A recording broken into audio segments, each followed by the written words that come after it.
श्रीमद् भगवद गीता अध्याय संख्या 7 श्लोक संख्या 24, 25 और 26। 24वां श्लोक पढ़ता हूँ। अव्यक्तम व्यक्तिम आपन्नम मन्यते माम अबुद्धया परम भावम अजानन्तः मम अव्ययम अनुत्तमम। और बाद में लिखते हैं श्रील बहुपाल, बुद्धिहीन मनुष्य मुझको ठीक से न जानने के कारण सोचते हैं कि मैं मतलब भगवान कृष्ण जो अर्जुन के सामने रथ पे विराजमान हूं, पहले निराकार था और अब मैंने इस व्यक्तित्व को धारण किया है। अपने अल्प ज्ञान के कारण वे मेरी अविनाशी तथा सर्वोच्च प्रकृति को नहीं जान पाते। तो यहाँ पर जो है दो बातें कही जा रही हैं। एक तो शब्द इंपॉर्टेंट है अव्यक्तम, उसे समझना है। दूसरा अबुद्धया, उसको समझना है।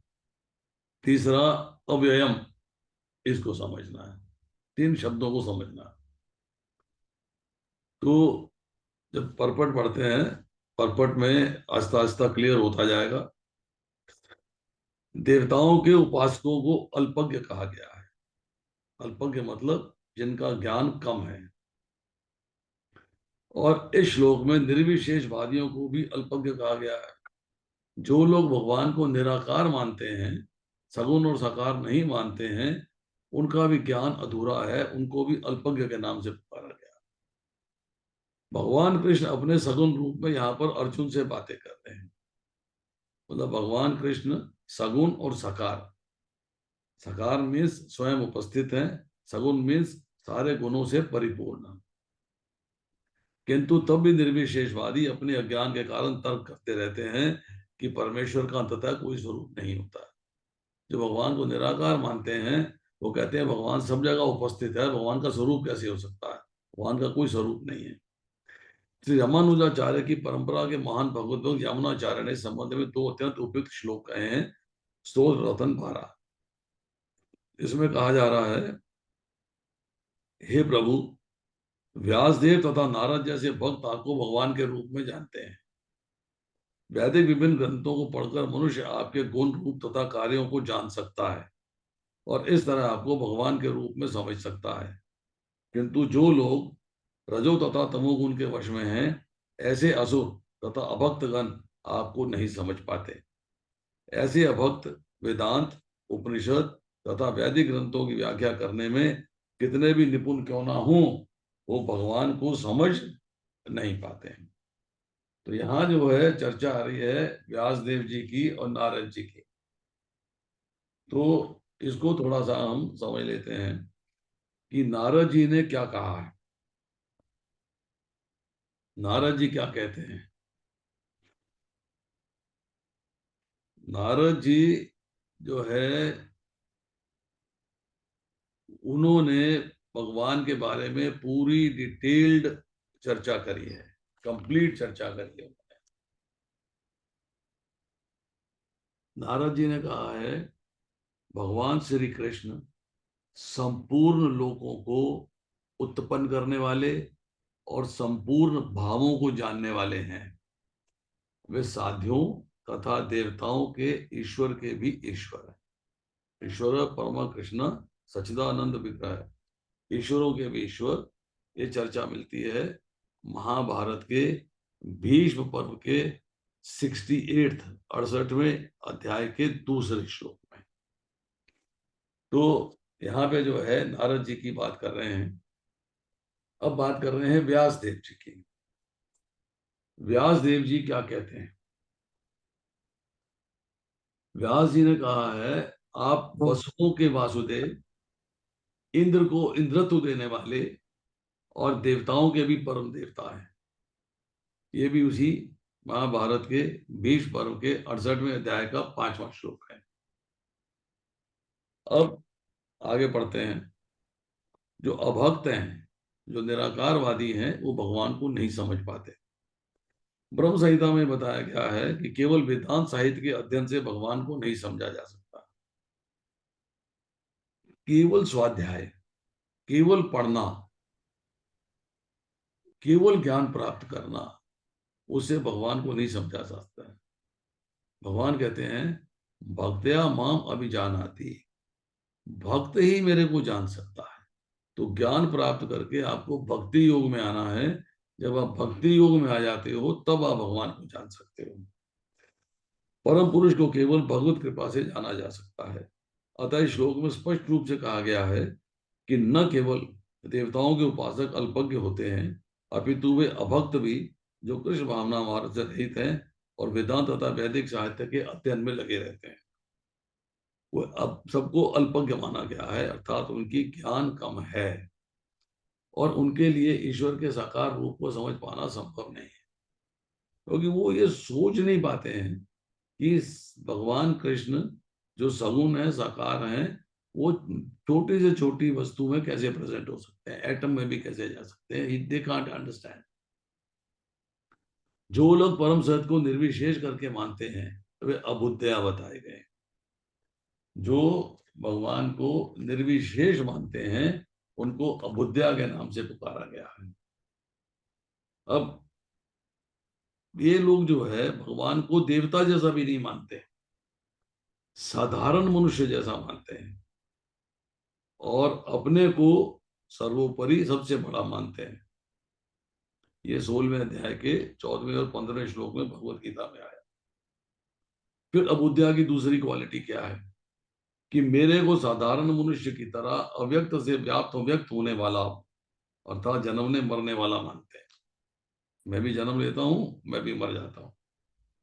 तीसरी क्वालिटी क्या है अबुद्धया की कि मैंने अपने सात्विक कर्मों के अनुसार फल स्वरूप देवकी के गर्भ से वासुदेव नामक राजा के यहाँ जन्म लिया है, ऐसा मानते हैं। वो ये नहीं मानते हैं कि मैंने जो है, अब मैं प्रकट हुआ हूं, मैंने जन्म नहीं लिया है। एक सेकेंड वाला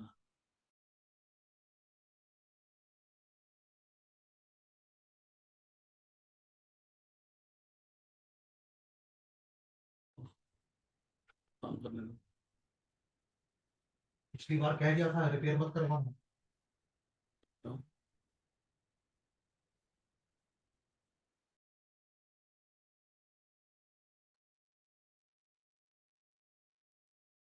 श्रीमद् भागवत में बताया गया है कि निर्विशेष ब्रह्म से ही परम अनुभूति प्रारंभ होती है, जो ऊपर उठती हुई अंतर्यामी परमात्मा तक जाती है। किंतु भगवान की अंतिम अवस्था तो परम सत्य है। आधुनिक निर्विशेषवादी तो और भी अधिक अल्पज्ञ हैं, क्योंकि वे अपने पूर्वगामी शंकराचार्य का भी अनुसरण नहीं करते।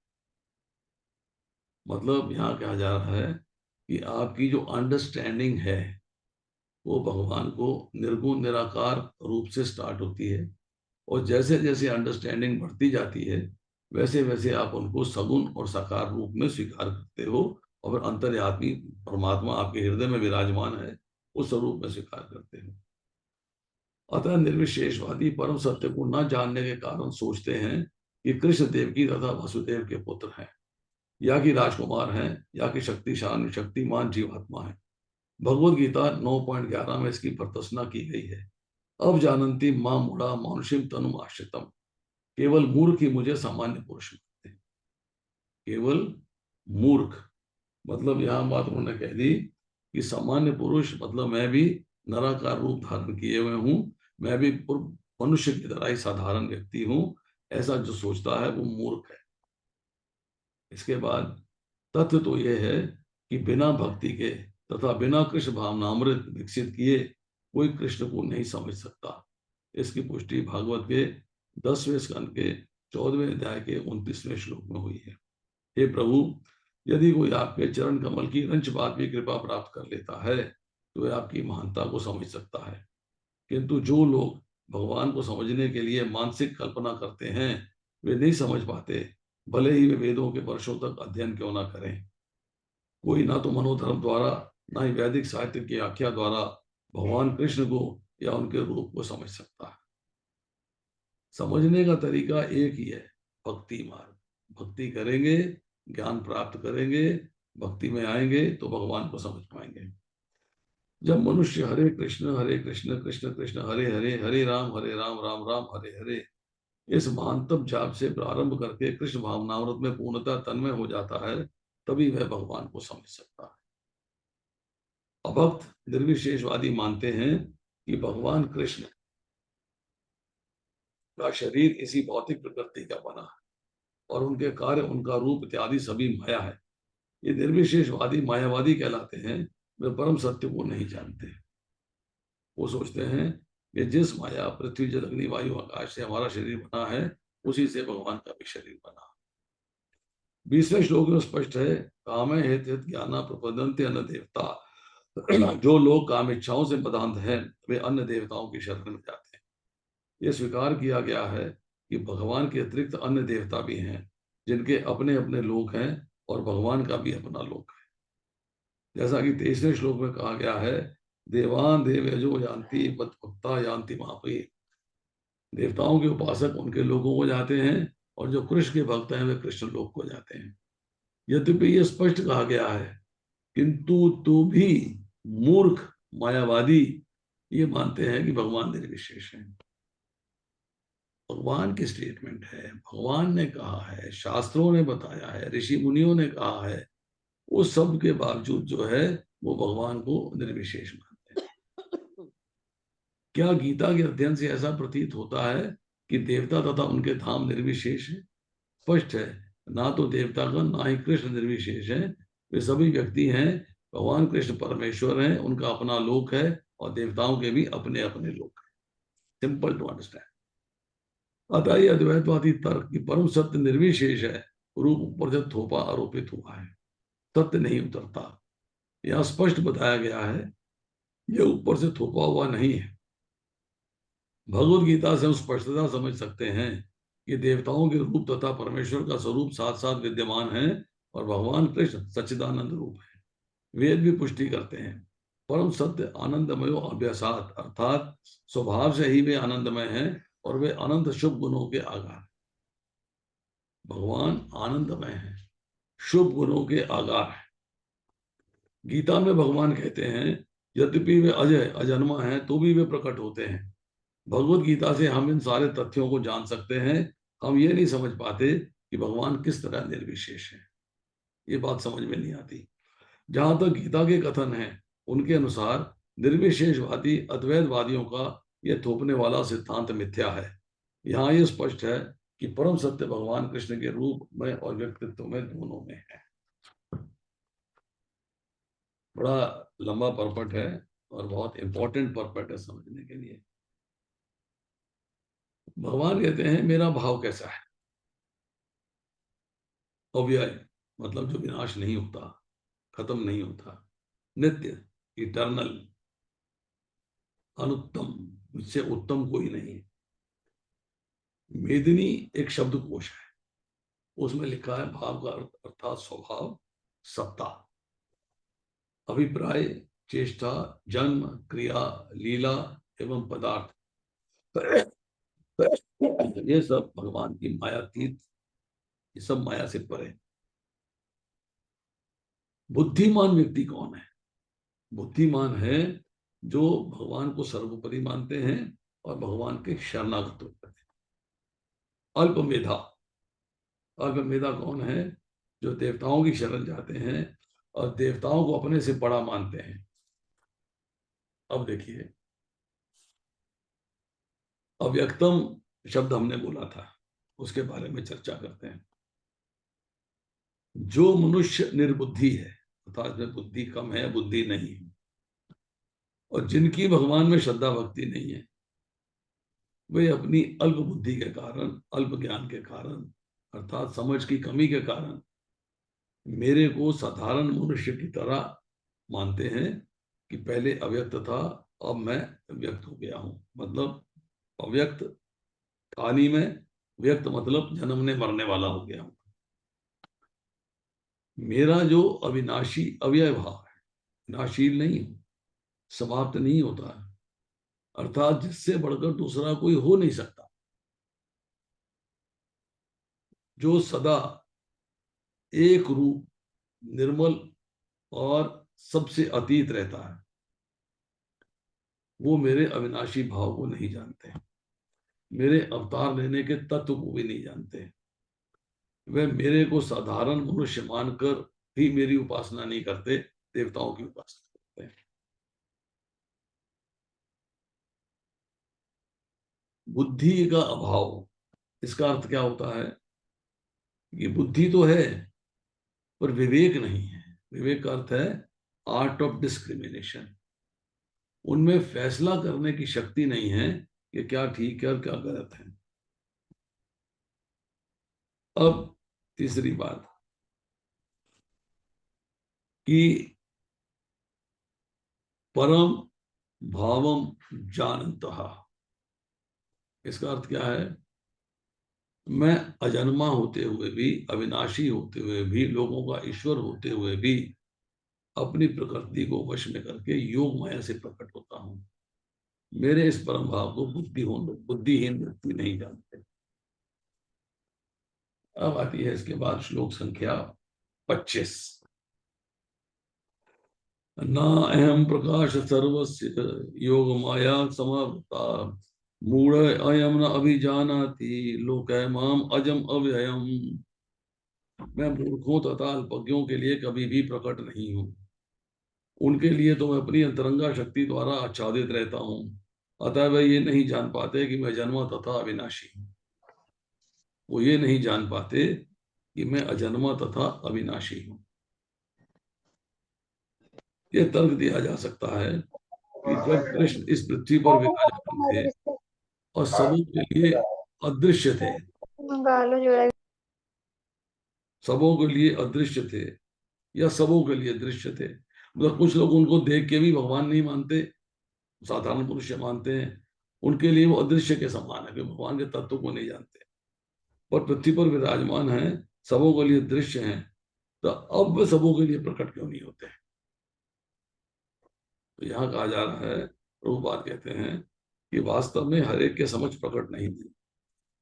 जब कृष्ण विद्यमान थे तो उन्हें भगवान रूप में समझने वाले बहुत थोड़े व्यक्ति थे। जब कुरु सभा में शिशुपाल ने कृष्ण को सभाध्यक्ष चुने जाने का विरोध किया तो भीष्म ने कृष्ण के नाम का समर्थन किया और उन्हें परमेश्वर घोषित किया।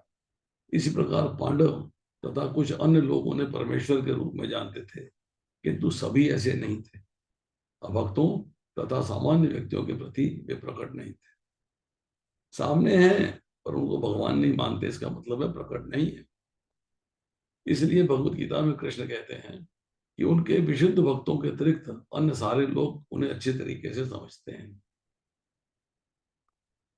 वे अपने भक्तों के समक्ष ही आनंद के आकार के रूप में प्रकट होते हैं, किंतु अन्यों के लिए, अल्पज्ञ भक्तों के लिए वे अंतरंगा शक्ति से आच्छादित रहते।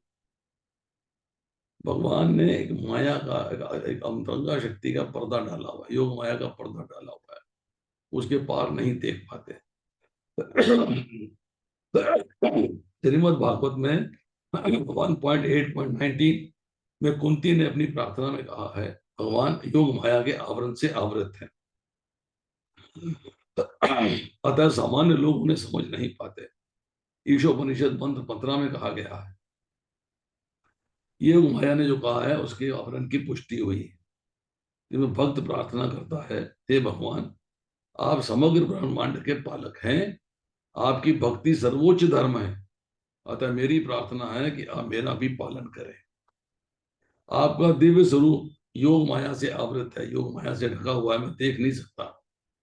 ब्रह्म ज्योति आपकी अंतरंगा शक्ति का आवरण है, आपके अंगों से जो कांति निकल रही है ब्रह्म ज्योति, वो अंतरंगा शक्ति के बाहर है। कृपया इस ब्रह्म ज्योति को हटा लें, इस तेज को हटा लें, ताकि वह सच्चिदानंद विग्रह के दर्शन में बाधक है, मैं आपके सच्चिदानंद विग्रह के दर्शन कर सकूं। भगवान अपने दिव्य सच्चिदानंद रूप में ब्रह्म ज्योति की अंतरंगा शक्ति से आवृत हैं। उनके फलस्वरूप अल्पज्ञानी निर्विशेषवादी परमेश्वर को नहीं देख सकते। भगवान के अंगों की कांति इतनी है कि उस रोशनी से चकाचौंध हो जाता है व्यक्ति, और उसके पार नहीं देख पाता। केवल भक्ति वहां तक जा सकता है। श्रीमद् भागवत 10वां स्कंद 14वां अध्याय 7वें श्लोक में ब्रह्मा जी द्वारा दी गई स्तुति है, हे भगवान, हे परमात्मा, हे समस्त रहस्यों के स्वामी, संसार में ऐसा कौन है जो आपकी शक्ति तथा लीलाओं का अनुमान लगा सकते हैं? ना आपकी शक्ति का अनुमान लगा सकते हैं, ना आपकी लीला का अनुमान लगा सकते हैं। आप सदैव अपनी अंतरंगा शक्ति का विस्तार करते रहते हैं, अतः कोई भी आपको नहीं समझ सकता। विज्ञानी तथा विद्वान भले ही भौतिक जगत की परमाणु संरचना का हो या विभिन्न ग्रहों का अन्वेषण कर लें, किंतु आपके समक्ष आपके विद्यमान होते हुए भी आप इस शक्ति की गणना करने में असमर्थ। भगवान कृष्ण न केवल जन्मा है, अभी तो अवयवी हैं, वे सच्चिदानंद रूप हैं और उनकी शक्तियां अव्यय है। तो यहाँ भगवान कह रहे हैं मैं अजन्मा हूं, मैं अविनाशी हूं और जन्म मरण से रहित हूं। प्रकट होने की और अप्रकट होने की लीला करता हूं, अजन्मा होते हुए भी अवतार लेता हूं, अब आत्मा होते हुए भी अंतर्धान हो जाता है। सूर्य प्रकट होता है, छिप जाता है, परंतु रहता है, समाप्त नहीं होता। जो मुझे जन्म मरण से रहित मानते हैं वो असमूढ़ है।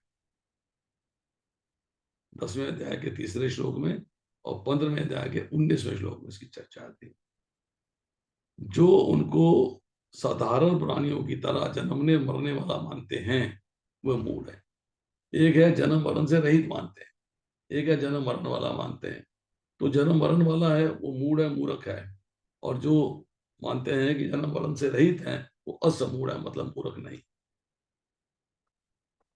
अजय एवं अविनाशी न मानने जानने का कारण दो चीजें, एक है योग माया से छिपा रहना और दूसरा है मूर्खता, मूढ़ता।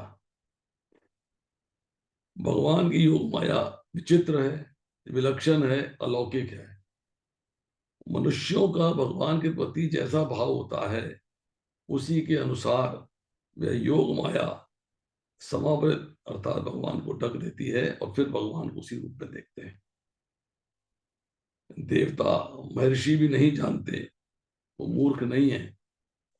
जैसे पुत्र पिता का जन्म नहीं जान सकता, ऐसे ही मनुष्य जो है भगवान का जन्म कैसे जान सकता है। It is practically not possible.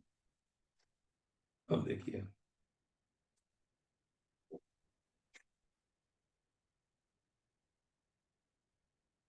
अब आती है श्लोक संख्या 26, 26वां श्लोक का। वेदा एम समतीतानि वर्तमानानि च अर्जुन भविष्यानि च भूतानि माम तु वेद न कश्चन। हे अर्जुन, भगवान होने के नाते जो कुछ भूतकाल में घटित हो चुका है और जो वर्तमान में घटित हो रहा है और जो भविष्य में आगे होने वाला है, मैं सब कुछ जानता हूं। I know everything. मैं समस्त जीवों को भी जानता हूं, किंतु मुझे कोई नहीं जानता। भगवान का जो हमने अभी चर्चा करी, भगवान सर्वज्ञ है, सब चीजें जानते हैं, पास्ट की भी, प्रेजेंट की भी और फ्यूचर की भी। यहां पर जो है परपट में लिखते हैं प्रभुपाद, यहां पर साकारता निराकारता का स्पष्ट उल्लेख है। यदि भगवान कृष्ण ने स्वरूप माया होता, जैसा कि मायावादी मानते हैं, उन्हें भी जीवात्मा की भांति अपना शरीर बदलना पड़ता और विगत जीवन के विषय में सब कुछ विस्मरण हो जाता। मनुष्य को पास्ट लाइफ याद नहीं रहती, ये का दुक्का बाई चांस कोई केस निकला है तो निकला है, अदरवाइज नहीं। कोई भी भौतिक देहधारी अपने विगत जीवन की स्मृति बनाए नहीं रख सकता। ना ही वह भावी जीवन के विषय में या वर्तमान जीवन की उपलब्धि के विषय में भविष्यवाणी कर सकता है। अतः वह ये नहीं जानता कि भूत, वर्तमान तथा भविष्य में क्या घट रहा है। भौतिक कलमश में से मुक्त हुए बिना ऐसा नहीं कर सकता। आपको भौतिक संसार से संबंध विच्छेद करना पड़ेगा। भौतिक संसार का कंटेमिनेशन, गंदगी जो आपके मन में समा रखी, हृदय में समाई हुई है, उससे छुटकारा पाना पड़ेगा।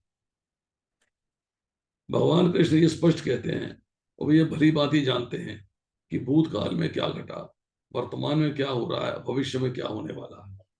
लेकिन सामान्य मनुष्य ऐसा नहीं मानते।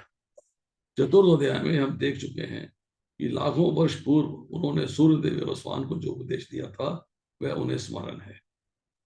कृष्ण प्रत्येक जीव को जानते हैं क्योंकि वे सबों के हृदय में परमात्मा रूप में स्थित हैं, किंतु उनके प्रत्येक जीव के हृदय में परमात्मा रूप में स्थित होने तथा श्री भगवान के रूप में उपस्थित होने पर भी अल्पज्ञ कृष्ण को परम पुरुष के रूप में नहीं जानते, क्योंकि ज्ञान की कमी है, इसलिए समझ नहीं पाते। भले ही वे निर्विशेष ब्रह्म को क्यों ना समझ लेते हैं। निसंदेह श्री कृष्ण का दिव्य शरीर अनश्वर है, वे सूर्य के समान है और माया बादल के समान। भौतिक जगत में हम सूर्य को देखते हैं, बादलों को देखते हैं, विभिन्न नक्षत्र तथा ग्रहों को देखते हैं। कोई बादल इन सबों को आकाश में अल्पकाल के लिए ढक सकता है, किंतु ये आवरण हमारी दृष्टि तक ही सीमित होता है। सूर्य, चंद्रमा तथा तारे एक सचमुच ढके हुए नहीं होते। उसी प्रकार माया परमेश्वर को आच्छादित नहीं कर सकती। वे अपनी अंतरंगा शक्ति के कारण अल्पज्ञों को दृष्ट नहीं होते, जैसा कि इस अध्याय के 3 श्लोक में कहा गया है। करोड़ों पुरुषों में से कोई सिद्ध करने का प्रयत्न करते हैं, ऐसे सहस्त्रों सिद्ध पुरुषों में कोई एक भगवान कृष्ण को समझ पाता है। भले ही कोई निराकार ब्रह्म या अंतर्यामी परमात्मा की अनुभूति के कारण सिद्ध हो ले, किंतु कृष्ण भावनामृत के बिना भगवान कृष्ण को शायद ही समझ पाए। तो यहां पर जो है 26वें श्लोक में चर्चा आ रही है।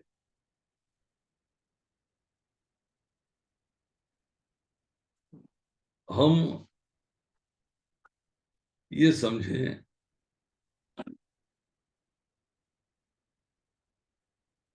भगवान ने योग माया का पर्दा डाला हुआ है, इसलिए मूर्ख लोग भगवान को देख नहीं पाते, पर भगवान सबको देख रहे हैं। दूसरी बात, मनुष्य में सामर्थ्य है या सामर्थ्य नहीं है भगवान को देखने की। जब हम सामर्थ्य नहीं है तो वो भी 2 प्रकार की होती है। एक है वो कर नहीं सकता, और दूसरा है वह कर तो सकता है, करना चाहता भी है, परंतु करता नहीं है। सामर्थ्य नहीं हुई ना, करना चाहता है, कर सकता है, परंतु करता नहीं है। दूसरा है उसमें शक्ति नहीं है वो कर सके। तो ये लोग जो हैं वो भगवान के अंदर देखने को, उनको प्राप्त करने की, उनको जानने की, उनको मानने की शक्ति नहीं है इनके पास, समझते ही नहीं इस बात को। अब दूसरी बात कि जीव मतलब मनुष्य, मनुष्य शरीर प्राप्त हो गया और भगवान के चरण कमलों की शरण ग्रहण कर ली, तो भगवान उस भक्त के अनंत जन्मों के पापों को नष्ट कर देते हैं। शब्द यह है कि आप टोटली अपने आप को सरेंडर कर दें। आपका सरेंडर होना जो है जरूरी है। अगर आप सरेंडर नहीं करते हैं तो पापों से मुक्त नहीं हो सकते।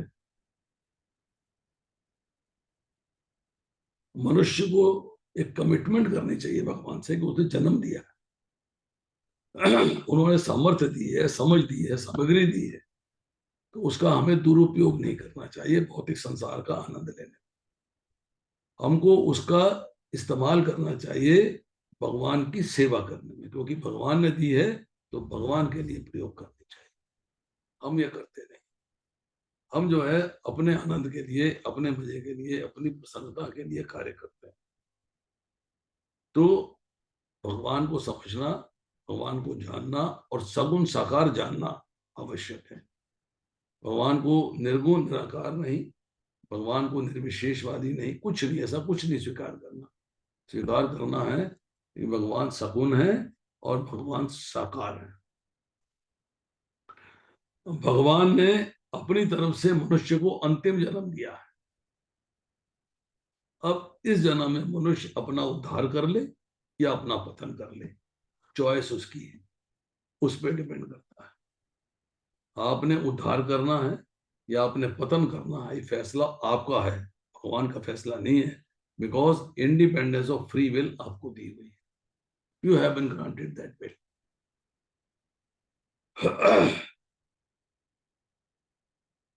अब ये बात कि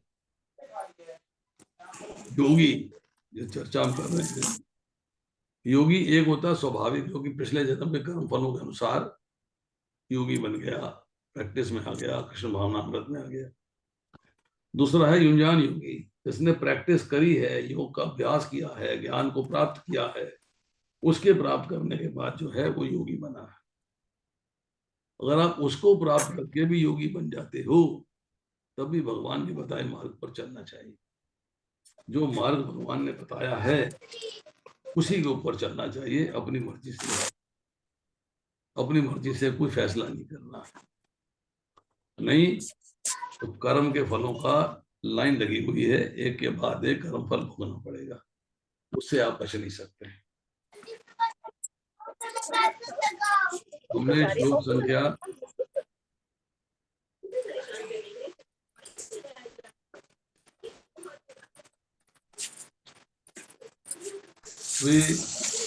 समय है हमारे पास, तो हम 28वां श्लोक भी कर लेते हैं। ये शाम तु अंतगतम पापम जनाना पुण्य कर्म नाम ते द्वंद्व मोह निर्मुक्ता भजन्ते माम दृढ़व्रता। जिन मनुष्यों ने पूर्व जन्मों में तथा इस जन्म में पुण्य कर्म किए हैं और जिनके पाप कर्मों का पूर्णतया उच्छेदन हो चुका होता है, वह मोह के द्वंद्वों से मुक्त हो जाते हैं, अतः वह संकल्प सेवा में तत्पर रहते हैं। Sorry to disturb you. मुझे श्लोक नंबर 20 करना है।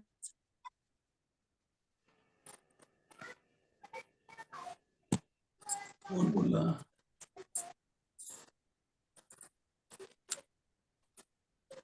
हरे कृष्ण। मुझे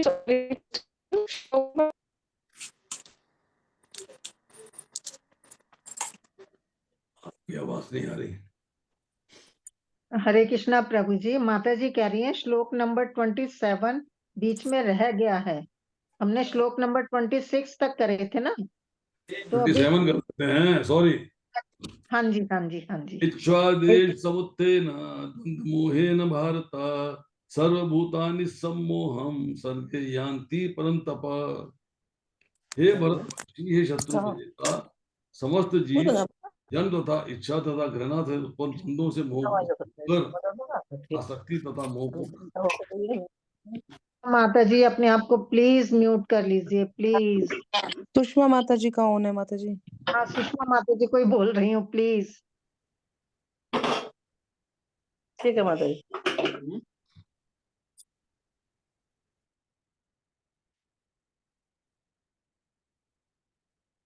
जीव की स्वाभाविक स्थिति शुद्ध ज्ञान रूप परमेश्वर की अधीनता की है। जीवेरे स्वरूप कृष्णेर नित्यदास स्वाभाविक है, नेचुरल है, वो अंशी हैं, हम अंश हैं, तो हमारी स्थिति उनके दासत्व की है। जब मनुष्य इस शुद्ध ज्ञान से मोहवश दूर हो जाता है तो वह माया के वशीभूत हो जाता है। जब उसे अपना दासत्व नहीं याद रहता और वो प्रभुत्व जमाने की कोशिश करता है भौतिक प्रकृति पे, तब वह भौतिक प्रकृति के अंडर रह जाता है और भगवान को नहीं समझ पाता। ये माया इच्छा तथा घृणा के द्वंद्व के रूप में प्रकट होती है। जब भौतिक संसार को भोगने की इच्छा होती है तो इच्छाएं प्रकट होती हैं, इच्छा पूरी नहीं होती है तो द्वेष हो जाता है, घृणा हो जाती है, क्रोध आ जाता है, लोभ काम क्रोध लोभ मद मोह मत्सर सारा जो है इसी में इन्वॉल्वमेंट है। इसी इच्छा तथा घृणा के कारण मनुष्य परमेश्वर से तागा हो जाता है, एक होना चाहता है, परमेश्वर में मिल जाना चाहता है कि उसमें परमेश्वर में कोई भेद न रहे, और भगवान के रूप में कृष्ण से ईर्ष्या करता है। तब वो जो समझता है कि ये क्यों एंजॉय कर रहे हैं, मैं क्यों नहीं एंजॉय करूं, तो ईर्ष्या करना शुरू कर देता है। किंतु शुद्ध भक्त जो इच्छा तथा घृणा से मोहग्रस्त नहीं होते, कंफ्यूज नहीं होते, इल्यूजन में नहीं आते, भ्रम में नहीं आते, वे समझ सकते हैं कि भगवान श्री कृष्ण अपनी अंतरंगा शक्ति से प्रकट होते हैं। उन्हें प्राकट्य करने के लिए उन्होंने अंतरंगा शक्ति से कहा आवरण हटा दो, आवरण हट गया, भगवान प्रकट हो गए। पर जो द्वैत तथा अज्ञान के कारण मोहग्रस्त है, द्वैत मीन्स ड्युअलिटी, भगवान सगुण साकार है कि निर्गुण निराकार है, वो ड्युअलिटी में है, वो द्वैत में है, और अज्ञान में है, उनको ज्ञान नहीं। वे ये सोचते हैं कि भगवान भौतिक अपरा शक्तियों के द्वारा उत्पन्न होते हैं। वो सोचते हैं भगवान माया के द्वारा प्रकट हो रहे हैं, माया द्वारा उत्पन्न हो रहे हैं। यही उनका दुर्भाग्य है। ऐसे मोहग्रस्त व्यक्ति मान अपमान, सुख दुख, स्त्री पुरुष, अच्छा बुरा, आनंद पीड़ा जैसे द्वंद्वों में रहते हुए सोचते हैं, ये मेरी पत्नी है, ये मेरा घर है, मैं इस घर का स्वामी हूँ, इस स्त्री का पति हूँ। यही मोह के द्वंद्व हैं। जो लोग ऐसे द्वंद्वों से मोहग्रस्त रहते हैं वे निपट मूर्ख हैं और वे भगवान को नहीं समझ सकते। तो यहाँ भगवान ने बता दिया कि मूर्ख कौन है। इच्छा और द्वेष अगर ये हैं आपके अंदर, तो आपको जो है द्वंद्व, ये द्वंद्व जो है आपको, इससे मोहित होकर प्राणी जो है भगवान से विमुख हो जाते हैं, अर्थात ये मोह उत्पन्न कर देते हैं। मनुष्य को इस संसार से विमुख होकर भगवान में लगने की आवश्यकता है, पर भगवान में न लगने की बाधा क्या है? बाधा है कि मनुष्य शरीर जो है विवेक प्रधान है, आर्ट ऑफ डिस्क्रिमिनेशन है, सोचने समझने की शक्ति है। तो आपके अंदर जो आपकी बुद्धि का प्रयोग है वो विवेक के अनुसार होना चाहिए। सही गलत में भेद कर पाए, सच और झूठ में भेद कर पाए, कर्तव्य अकर्तव्य में भेद कर पाए, करनी अकरनी में भेद कर पाए। परंतु मनुष्य इस आर्ट ऑफ डिस्क्रिमिनेशन अर्थात विवेक को यूज न करके, महत्व न देखे, राग और द्वेष लेकर ही कार्य करता है या कार्य छोड़ता है। कुछ करता है, कुछ छोड़ता है, जिससे उसका पतन होता है। दो सिचुएशंस हैं। एक है एक तरफ लगाना और दूसरी है एक तरफ हटाना। भगवान में अपना मन अपनी वृत्ति लगानी है और संसार से अपना मन अपनी वृत्ति हटानी है। अर्थात भगवान से तो प्रेम करना है और संसार से वैराग्य करना है। परंतु मनुष्य क्या करता है? इन दोनों वृत्तियों को भौतिक संसार में लगा देता है। भगवान की वृत्ति कट गई, नहीं इंटरेस्ट, भौतिक संसार में। तो यही प्रेम और यही वैराग्य, दोनों चीजें जो हैं वो राग और द्वेष का रूप धारण कर लेते हैं। अब इससे क्या होता है कि मनुष्य जो है भगवान से सर्वथा विमुख हो जाता है। भगवान की तरफ देखता ही नहीं, भगवान के बारे में जानता ही नहीं, उसको भगवान की तरफ चलने का अवसर ही नहीं मिलता। संसार की बातें सुनता है, सत्संग की बातें सुनता है, शास्त्र भी पढ़ता है, अच्छी बातों पर विचार भी करता है, मन में अच्छी बातें भी पैदा हो जाती हैं, उनको ठीक से समझता भी है। पर फिर भी भौतिक संसार का राग मन में इतना गहरा बैठा हुआ है, उसे सांसारिक अनुकूलता चाहिए, भगवान की अनुकूलता नहीं चाहिए।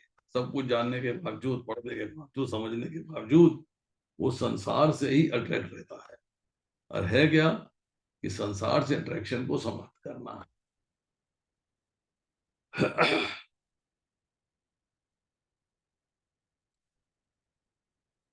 अब आती है थोड़ी सी, हम एक स्टोरी याद करते हैं विल मंगल की।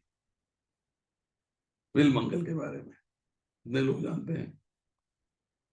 उनकी जो वृत्ति थी, उनका जो मन था, उनका जो मूड था, वो चिंतामणि नाम की वेश्या में लग गया। अब वृत्ति जो है वो बाकी संसार से तो हट गई, परंतु चिंतामणि में आके फंस गई, नहीं रहा गया उससे। चिंतामणि वैश्या से मिलने के लिए बहुत मूसलाधार बारिश हो रही है, नदी में बाढ़ आई हुई है, वहां चला गया है, नदी के अंदर एक लट्ठा मिल गया, मतलब उसको थी लाश, लट्ठा समझ के नदी पार कर ली। उसके बाद एक सांप था लटका हुआ खिड़की के ऊपर, सांप को रस्सी समझ के ऊपर चढ़ गया और वैश्या के घर में जा पहुंचा। वैश्या ने देखा इतनी धुरंधर मूसलाधार बारिश हो रही, मेरे पास चला आया, तो उसे जो है थोड़ा सा क्रोध आया।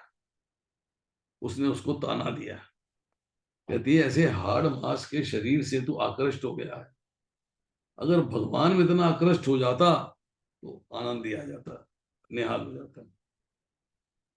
जिससे मिलने आया है, जिसके प्रति आकर्षित होके उसके पास आया है, वो ये बात सुना रही है, तो उसके मन में उसी वक्त चेंज आ गया और उसकी वृत्ति जो है वैश्या से हटके भगवान में हो गई और उसका उद्धार हो गया।